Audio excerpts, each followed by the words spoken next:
This is Anthony Richardson, and you're listening to RosterWatch. This is AJ Brown, and you're listening to RosterWatch. This is Josh Allen, and you're listening to RosterWatch. Ladies and gentlemen, RosterWatch Nation, welcome back to the Epic RosterWatch podcast, brought to you by RosterWatch.com. My name is Alex Dunlap here with Cody Carpentier and the Trash Man. And a quick reminder right off the bat to go to Underdog Fantasy. Use promo code ROSTER at sign up. You can get a 50% deposit bonus up to $250 just by putting in that promo code ROSTER. They have all these awesome pick'em games. They have the battle royales. Cody, there's that new game with the it's like a Tinder game. Yeah, you can pick players to score touchdowns. You swipe left or right. Not that I ever do any of that, any of that stuff as a man that's been married for so long. But I will say it does look like fun. So Underdog Fantasy, promo code ROSTER. It helps us out and lets them know that we sent you. All right, boys. It's the Waiver Wire Show, week 8. Already week 8. I feel like it's something I say every year when we get around here. I can't believe it's already this fast.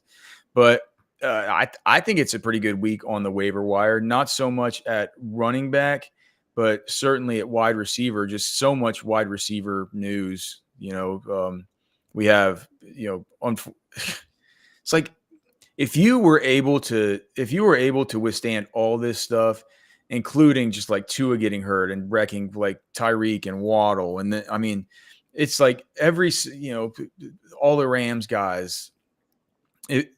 Rashee Rice, Malik Neighbors has missed time. I can't even list all of the bad outcomes for these wide receivers. And now we add to the list Chris Godwin, who's going to miss the rest of the season. And we add to the list Brandon Ayuk, that's going to miss the rest of the season. And it's just, man, if things have gotten blown to smithereens. So we know that you might have some wide receiver needy teams out there. And if so, I think that this is it's a week where some stuff has opened up. Unfortunately, it's been due to those. But we always start out at running back. For people in the chat who are watching this on YouTube, if you have questions about who you can drop this week to pick up some of these guys, make sure to put them in the chat, and I will write them down. We'll ask Trashman at the very end whenever we play the Can You Drop Them game. So I'll be monitoring that. But guys, any just general overall thoughts about the state of the waiver wire this week? Cody, we'll start with you. Not as good as last week on first glimpse. I think we have plenty of opportunity at the wide receiver position with a couple of these guys that I like, but the running back, if you want to get a running back, I feel like last week was the week to do that. This week, there's more opportunities because of injury, obviously in San Fran and Tampa Bay. I think Bateman, we've heard this the last year at the Combine, the last 2 years really at the Combine, of them saying how much they like Bateman, and we just haven't seen it. And I liked what I saw last night with him creating after the catch a little bit. So I think the receiver position poses the most help for you. And then, of course, quarterback with Tua coming back, with Russ definitively the starter, Jameis now finally taking over this quarterback position in Cleveland by injury, not by, by benching or anything, but opportunity is opportunity. Trash man. So Cody mentioned Bateman. Obviously, the big game last night for sure. But it was what he had 121 yards and the touchdown, 76% of snaps, but only 4 targets. He was able to catch all 4 of them. I just, I was just so surprised with. I don't know if that's gonna. I don't think they can look back at that game and say like, yeah, it's a smart idea just not to even. Just to not involve Zay Flowers. Like, I'm just, I don't know if it's sustainable for that reason. And we have somebody in the chat asking about whether we prioritize the Tampa Bay wide receivers versus the San Francisco ones. That's kind of where I'm looking at the very top. I was surprised to see that Trashman kind of had the same thought that I did about Jalen McMillan for the Tampa Bay Buccaneers. Now he's had some injuries that we were disappointed about in fall camp after he was looking really good in OTAs and all this stuff. They've used him at both the slot and outside during his time at Tampa. That was something that Cody, was that something that you took away from Bucs camp? It wasn't always out of the slot like he was in college. Yeah, he was. Well, the note that we had previously gotten was that he was going to be predominantly in the slot, and then or we had seen that he was going to be predominantly in the slot, but then Godwin was working mostly in the slot during camp, and McMillan was working on the outside the majority of the time. So I think he's a very diverse guy that can work inside and outside no matter what. And now with Mike Evans, I was worried last night about him being a decoy because that's what happens whenever he's banged up.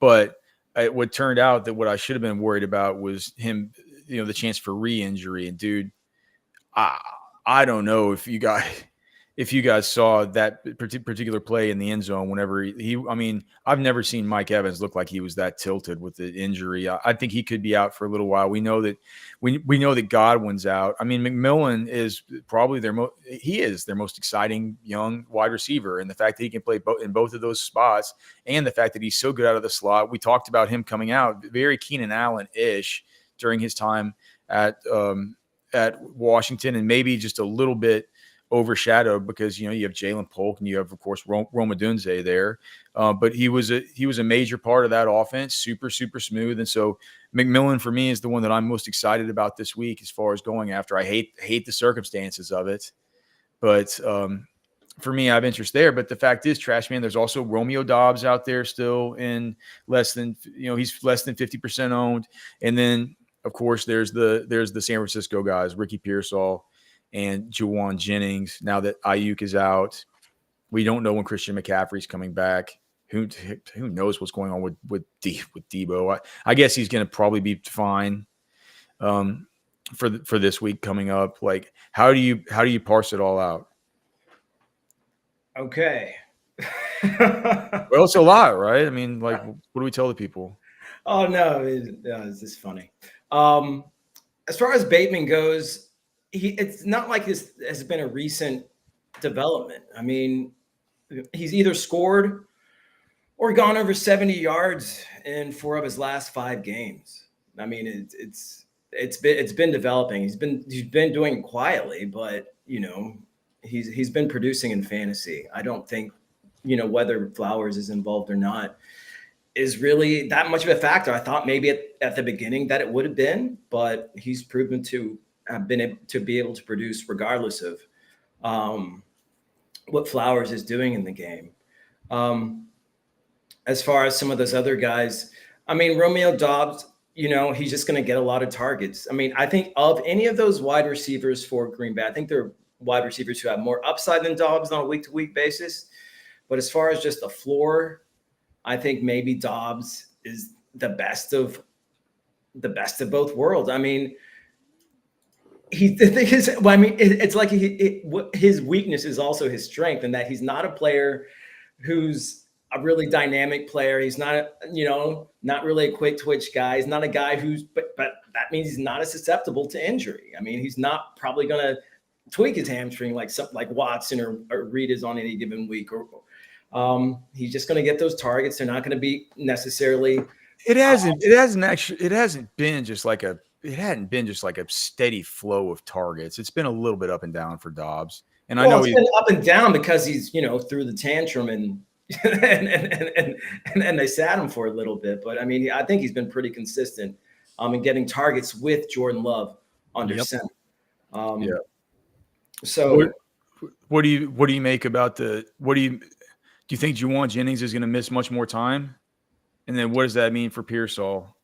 Like, I think Jennings is the better long-term play. I think he's proven that he's a big, a high upside guy. I think Ricky Pearsall, I think maybe he's more of a PPR kind of special this week. It's yet to be seen. I think either way, I think Jennings should be owned.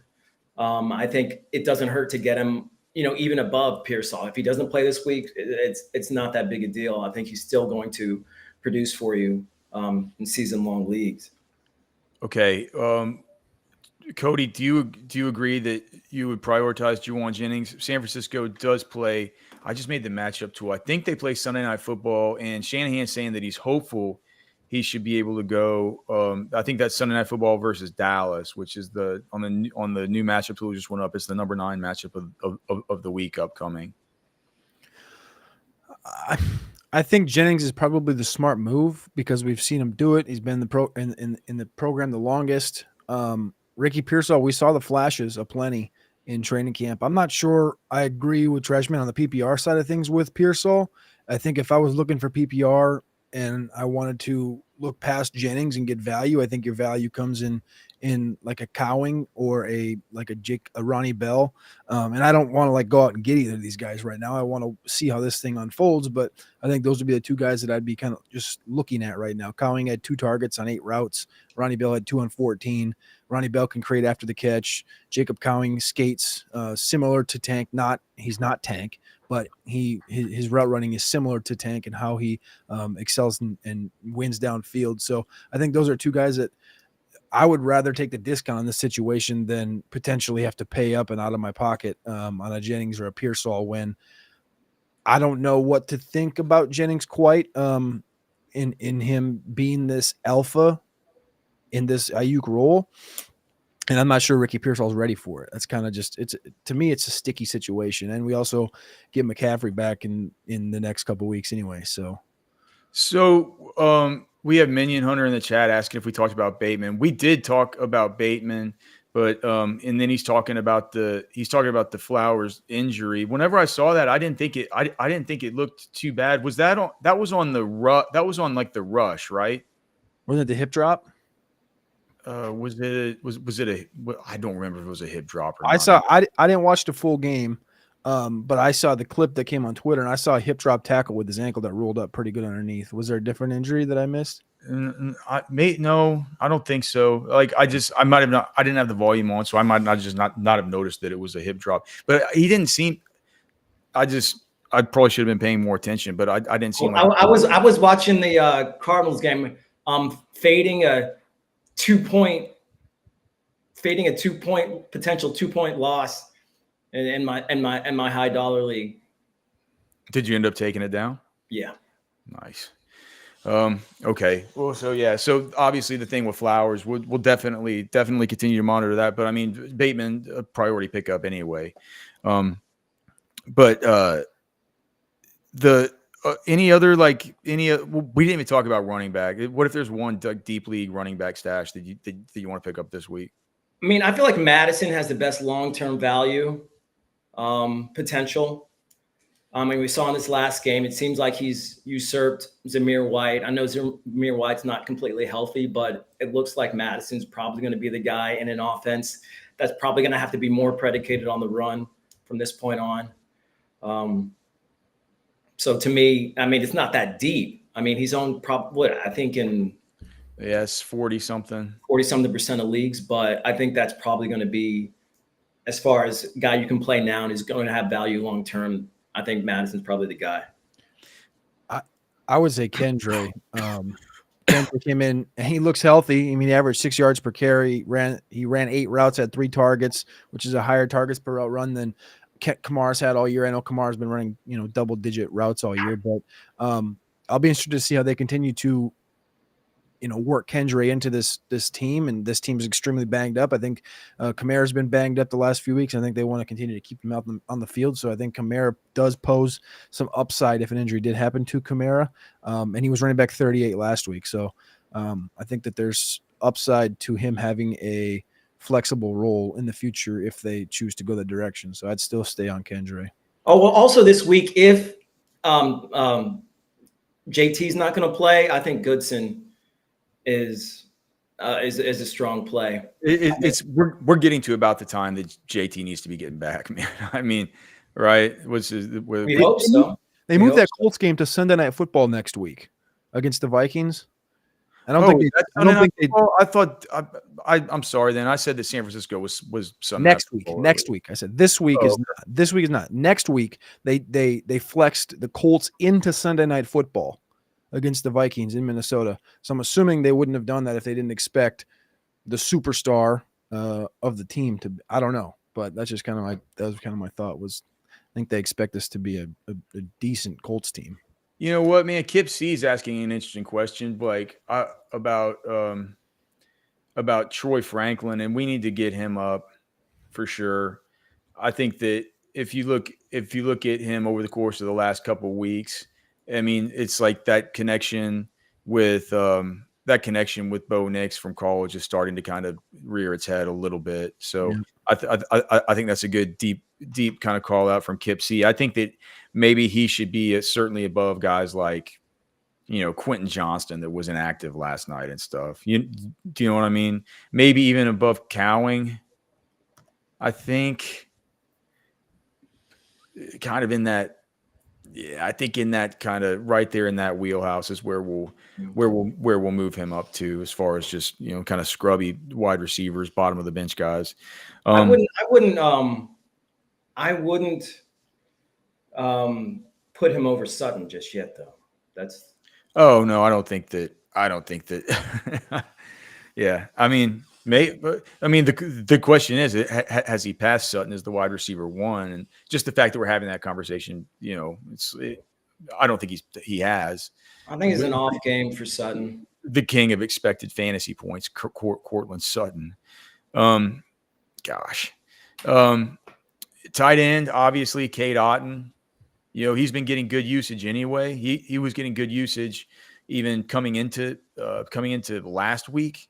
And then this week we see it again. I don't know what he finished with last night, but he was certainly very, very heavily targeted. I mean, he was. It was just clear. Yeah. It was, so he was the team target leader. He had 10 targets, 8 catches for 100 receiving yards. He played 98% of the snaps. It's like he might get the biggest upgrade of anybody out of this whole thing with Godwin being out and then Mike Evans missing. If I know Mike Evans, man, he's probably gonna miss a little bit of considerable time here. So considerable being, I think that just looked like a multi-week hamstring to me, man. He looked like he was in bad pain. Russell was banged up coming into the game. Like, yeah, it's kind of scares me that he might have torn something based on how he reacted to it. Jesse is saying Njoku and Kmet on waivers. Who do y'all like more? I personally like David Njoku more. Yeah. Especially with the fact that, dude, DTR looks like DTR stinks. They can't just go. They're going to have to play Jameis. And Jameis is, he's going to elevate all those guys. Cedric Tillman is another one that Trashman looks like he's high on this week, and I can't say I hate it. What did Tillman have? Like 10 targets? 12. Yeah. Jameis, say what you will, and he'll probably eventually get benched because he turns the ball over so much. But he leads dudes, and they love to play for him. And we've seen that he just throws it up for dudes, and he lets them go make plays. And that's the kind of guy that Cedric Tillman is. Those are the kinds of guys that Jameis has loved to target all through his career. So I do think that Cedric Tillman is another good pickup there. But I think at tight end, it's Cade Otton. And then after that, of course, I think if Hunter Henry's out there, it feels like I don't know. Do you guys think that there's something going on with Hunter Henry and Drake May that we hadn't seen before? I think he's serving as safety blanket for May. Yeah. I think we'll see some more consistency out of him for sure. Yeah, for sure. Anything else that you got, Cody, before we get into the game here? I kind of like Noah Fant a little bit. I know we have him a little bit further down, but Fant has had 10 targets the last 2 weeks, tied in 8, tied in 15, and now I would assume with an MCL sprain, DK is going to miss at least a week. That's true. We need to move up Noah Fant. We need to move up Fant. He needs to be he needs to actually be. I take him over Conklin. Yes, of course. Yeah, that's where to move him, because we start getting like the Zach Ertz, Hunter Henry area. That becomes a question, but yeah, I certainly take Fant over Conklin, so we'll get him up there. I'll take care of the what was the other one that we wanted to make the adjustment on? Troy Franklin. I'll take care of that after the show. Anything else that you guys want to get in before we get into the game here? What about this New Orleans thing quick? Because I know it was Thursday night, so it was like damn near a week ago, but Mason Tipton and Cedric Wilson, I know, don't jump on me. I know it's putrid, but Rashid Shaheed's on IR and Olave was banged up. Like, is it either one of those guys that, like, Cedric Wilson caught the touchdown, Tipton had like 9 targets. Trashman, do you like either one of those guys? I like Tipton's on there, is on the waiver wire cheat sheet. I guess he's kind of in the middle of the pack. I'm all right moving him up a little bit.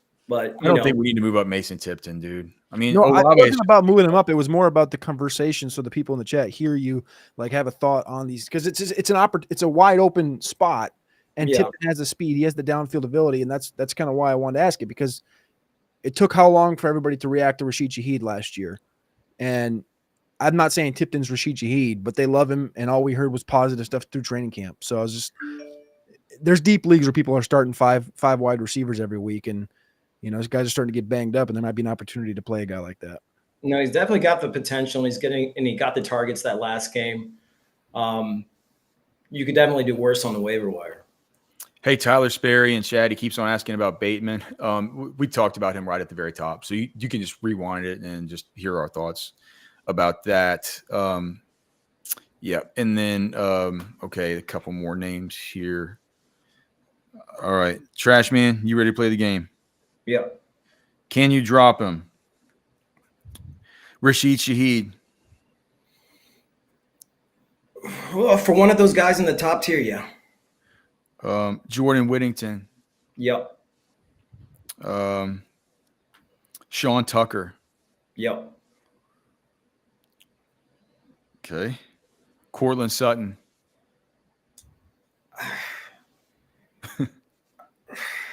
No, I wouldn't, but Okay. So no.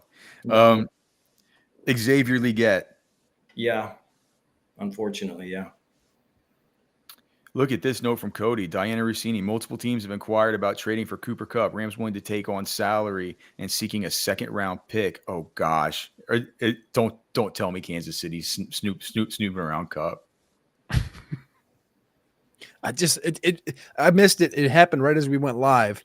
But she said that this morning on the Lebitard show, I guess. Oh gosh, I didn't see it. Oh, I mean, here's the thing. I kind of don't want him going anywhere except KC. I want him with Stafford. You know what I mean? Mm-hmm. But gosh, sending him to KC, just Tampa. I wouldn't mind him with Baker either. Because Liam Cohen, right? And they played together. Baker was out there. He could just hop right into the Cooper Kupp role. the Chris Godwin was playing. Oh, all right, dude. Cool. Okay. Dude, none of this stuff like Pittsburgh or something. Okay. And in that case, you can't drop Jordan Whittington. Yeah, maybe not drop Jordan Whittington if there's trade rumors about Cooper Kupp. Okay. Antonio Gibson. No.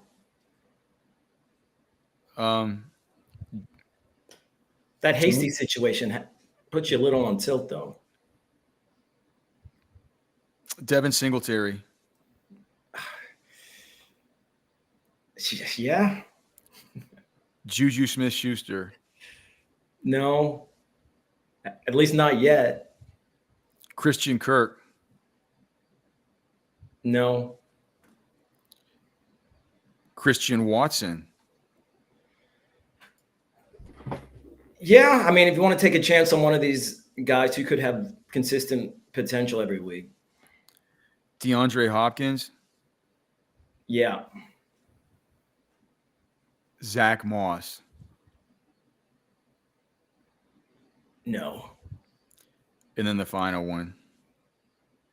Got some bad news on this guy too, Trash Man. He's got to miss 2 games for performance enhancing substances. Can you drop Jameson Williams?